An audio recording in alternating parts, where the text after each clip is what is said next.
সুপ্রিয় ষষ্ঠ শ্রেণীর শিক্ষার্থীবৃন্দ, আশা করি তোমরা ভালো আছো। যা যেখান থেকে আজকের এই ভিডিওটি দেখছো সবাইকে আবারও আমি স্বাগত জানাচ্ছি আমার শঙ্কর টিউটোরিয়াল পার্কের পক্ষ থেকে। তো আজকে আমরা কথা বলবো তোমাদের 1.2 এর 5, 6 এবং 7 এই তিনটি প্রশ্ন কীভাবে সমাধান করতে হয় আমরা এটা দেখব।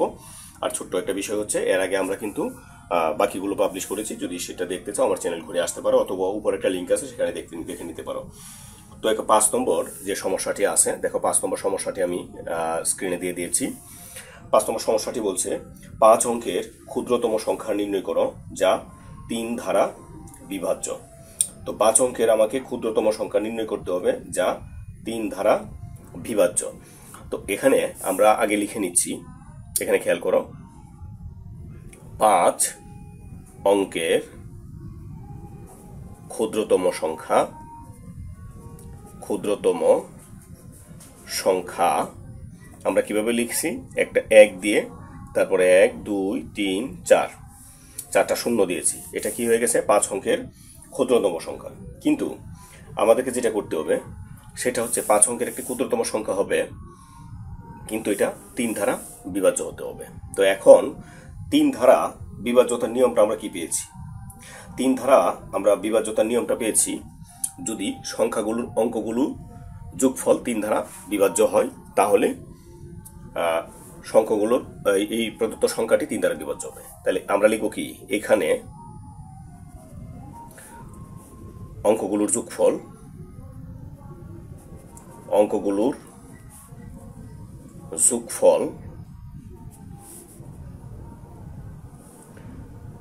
এখানে অঙ্কগুলোর যোগফল কত হবে? এখানে 1 যোগ 0 যোগ 0 যোগ 0 যোগ 0, তাহলে কত হলো এখানে 1।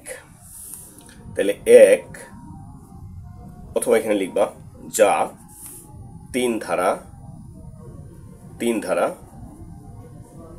বিভাজ্য না। তাহলে এখন এই 1 এর পরে কোন সংখ্যাটাকে 3 দ্বারা বিভাজ্য হবে? তাহলে আমরা এখানে লিখব 1 এর পর কোন সংখ্যাটাকে, 2, এটাকে 3 দ্বারা যাবে না, 3 কে যাবে, 3 যা 3 দ্বারা বিভাজ্য হবে। ঠিক আছে, মানে 1 এর পরে যে সংখ্যাটা আছে, 1 এর পরে কোন সংখ্যাটা আছে 3, এটাকে 3 দ্বারা বিভাজ্য হবে, বিভাজ্য। তাইলে এখন আমাকে কি করতে হবে, মানে যোগফলটা যাতে 3 হয় আমাকে সেটা করতে হবে। তাহলে এখন যোগফলটা 3 হইলে আমরা এখন লিখব, সুতরাং 3, আমাকে 3 লাগবে, কিন্তু এখন আছে কত 1, এটা বিয়োগ করলে কত হবে 2, যোগ করলে প্রদত্ত সংখ্যাটি 3 দ্বারা বিভাজ্য হবে, 3 দ্বারা বিভাজ্য হবে। তো এখন তাহলে 3 দ্বারা এই যে সংখ্যাটা, এটা কত আছে, একক, দশক, শতক, হাজার, অযুত, মানে 10,000, 10,000-এর সাথে 2 যোগ করতে হবে।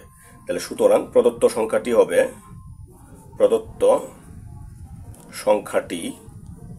হবে এই যে 10,000 যোগ হচ্ছে 2 সমান কত হচ্ছে 10,002। তাহলে উত্তর হবে এই ক্ষুদ্রতম সংখ্যাটা। ঠিক আছে, তো আমাদের এটা হচ্ছে 5 নম্বর যেটি ছিল 5 নম্বর। তো পরবর্তীতে 6 নম্বর যে প্রশ্নটি আছে, 6 নম্বর প্রশ্নটি বলছে 7 অঙ্কের একটি বৃহত্তম সংখ্যা বের করো যা 7 অঙ্কের একটি বৃহত্তম সংখ্যা বের করো যা নির্ণয় করো যা 6 দ্বারা বিভাজ্য হবে। তাহলে আমাদের প্রথমে কি করতে হবে, 7 অঙ্কের বৃহত্তম সংখ্যা, 7 অঙ্কের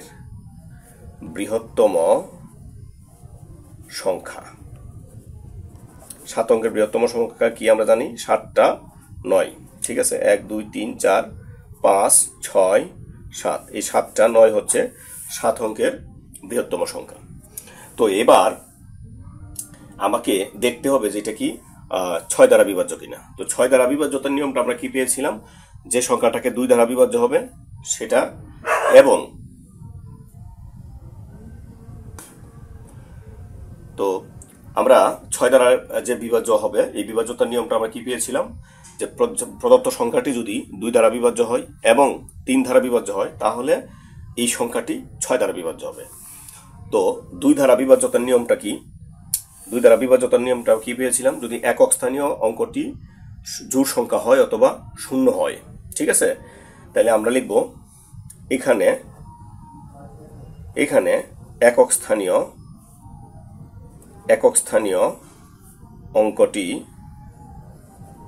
অঙ্কটি কত, 9, যা দুই দ্বারা বিভাজ্য না, অথবা যা জোড় সংখ্যা নয়। ঠিক আছে, আমরা এটা কেটে দিই, লিখব কি, যা জোড় সংখ্যা নয়, জোড় সংখ্যা না।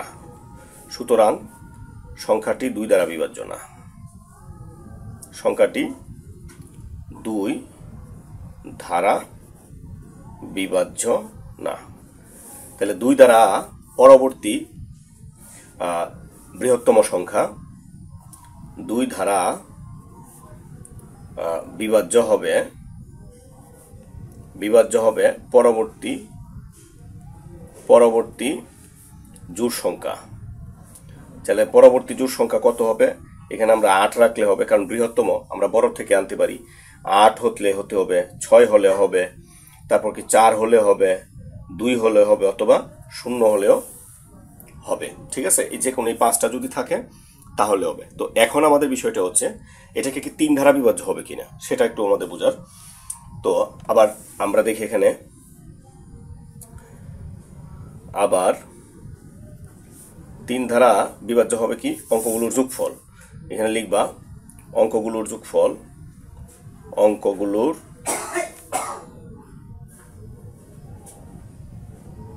আবার অঙ্কগুলোর যোগফল 1 যোগ 2 যোগ 3 যোগ 4 যোগ 5 যোগ 6 যোগ 7। ঠিক আছে, 1 2 3 4 5 6 7। তাহলে এই সংখ্যাটি কত হবে, সংখ্যাটি হবে 7 নং 63। তাই 63 কিন্তু কি বলে এটা, 63 হচ্ছে 3 ধারা বিভাজ্য, 3 ধারা বিভাজ্য। এটা কিন্তু 3 ধারা বিভাজ্য হয়, কিন্তু এটা কিন্তু 2 দ্বারা বিভাজ্য হয় না। আমাদের 6 দ্বারা যে ভাগ হবে, এটা শর্তই হচ্ছে যে 3 দ্বারা ভাগ হতে হবে এবং 2 দ্বারাও ভাগ হতে হবে। তো এখন তাহলে এটাকে কিন্তু আমরা 2 দ্বারা ভাগ যাচ্ছে না। তাইলে আমার এই 63 এর পূর্বের সংখ্যা, আগের সংখ্যা, ঠিক আছে, মানে আগের সংখ্যাটা, কারণ এগুলো কিন্তু আমরা আগের বৃহত্তম থেকে আমরা আগের গুলো নিয়ে আসছি, এর আগের সংখ্যাটা কত, যা 3 দ্বারা বিভাজ্য। তাহলে 63 এর পূর্ববর্তী সংখ্যা কত, 63 আগে হলো 60, তাহলে 60 হলে কত কমতেছে, 3 কমতেছে। এখন আমরা এখানে দেখব কোনটার মধ্যে কত কমতেছে। আমরা যদি 8 লিখি 1 কমতেছে, আমরা যদি 6 লিখি তাহলে 3 কমতেছে। ঠিক আছে, তাহলে আমাদের এখানে কত, আমরা যদি 60 দিই, ঠিক আছে, 60 যা 3 ধারা বিভাজ্য, তাহলে আমরা কিন্তু এটাকে 60 কেন আমি দিয়েছি, কিন্তু 60 এর আগে কিন্তু যদি এটা না মিলতো, তাহলে আমাদের না মিললে আমরা দিতাম 57, এইভাবে দিতাম।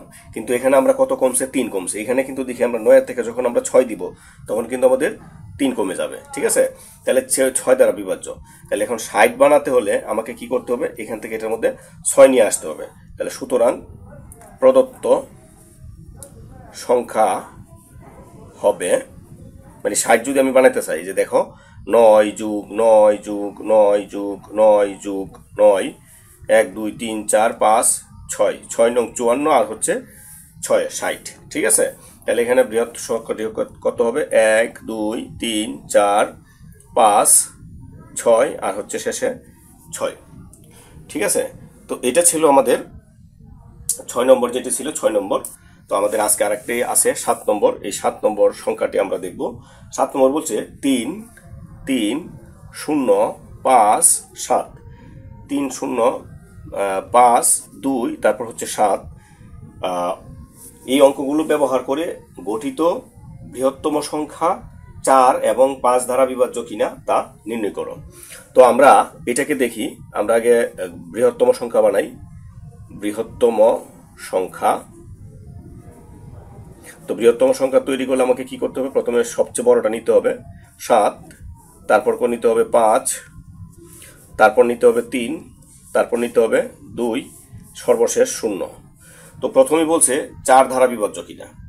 তো আমরা এখানে 4 ধারা বিভাজ্যতার নিয়মটা আমরা কি পেয়েছিলাম, যদি একক ও দশক স্থানীয় অঙ্ক দ্বারা গঠিত সংখ্যাকে 4 ধারা বিভাজ্য হয়, তাহলে এই লিখবা কি এখানে একক ও দশক স্থানীয় অঙ্ক দ্বারা গঠিত সংখ্যা কত, এই যে গঠিত সংখ্যা হচ্ছে 20, যা 4 ধারা বিভাজ্য, 4 ধারা বিভাজ্য। সুতরাং সংখ্যাটি 4 ধারা বিভাজ্য, সংখ্যাটি 4 ধারা বিভাজ্য। তাহলে এটা 4 ধারা বিভাজ্য হয়েছে, আমি সেটা বুঝলাম। আর 5 ধারা বিভাজ্যতার নিয়মটা আমরা কি পেয়েছিলাম, যদি সংখ্যাটির একক স্থানীয় অঙ্ক যদি 0 অথবা 5 থাকে, তাহলে এখানে কি লিখবা, এখানে অথবা আবার লিখবা, হ্যাঁ আবার, এখানে তো আমি লিখেছি আবার সংখ্যাটির একক স্থানীয় অঙ্ক 0, সুতরাং সংখ্যাটি 5 ধারা বিভাজ্য, 5 ধারা বিভাজ্য। তো আমাদের এটা মূলত এইগুলাই ছিল। তো আগামী পর্বটা তোমাদের আমি দেখি যদি সৃজনশীল নিয়ে আসা যায়, আমি নিয়ে আসবো। আর এগুলো ভালো করে এক্সারসাইজ করো, আশা করি তোমরা গণিতে ভালো কিছু করতে পারবে। তাহলে আজকে এখানে বিদায় নিচ্ছি, ভালো থাকবে সবাই, ধন্যবাদ সবাই।